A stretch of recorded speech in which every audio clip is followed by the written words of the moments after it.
Hello friends, హెచ్టిఎంఎల్లో hyper link ఎలా create చేయాలో ఈ వీడియోలో చూద్దాం. నేను ఫస్ట్ పేజ్ డాట్ హెచ్టిఎంఎల్ అని చెప్పి నేను హెచ్టిఎంఎల్ ఫైల్ క్రియేట్ చేసుకున్నాను. అండ్ ఇందులో స్ట్రక్చర్ ఆఫ్ హెచ్టిఎంఎల్ కోడ్ రాశాను. రాసిన తర్వాత ఇక్కడ బాడీలో మనకి హైపర్ లింక్ క్రియేట్ చేయాలి అంటే యాంకర్ ట్యాగ్ అనేది యూజ్ చేయాలి. యాంకర్ ట్యాగ్ని ఏతో డినోట్ చేస్తాం. సో ఏతో నేను యాంకర్ ట్యాగ్ని క్రియేట్ చేశాను.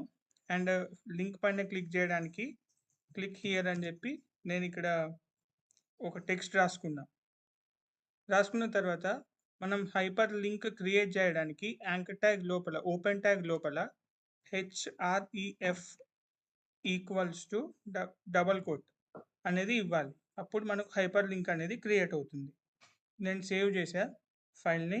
ఇప్పుడు ఒకసారి అవుట్పుట్లో చూద్దాం. ఫస్ట్ పేజ్ని సెలెక్ట్ చేశాను, right click, open with Google chrome. మనకు హైపర్ లింక్ అనేది క్రియేట్ అయింది. ఈ లింక్ పైన మనం క్లిక్ చేసినప్పుడు ఇంకో పేజ్కి నావిగేట్ అవ్వడానికి మనం కోడ్ ఎలా రాయాలి అనేది నెక్స్ట్ వీడియోలో నేను మీకు ఎక్స్ప్లెయిన్ చేస్తాను. So please do subscribe my channel. Thank you.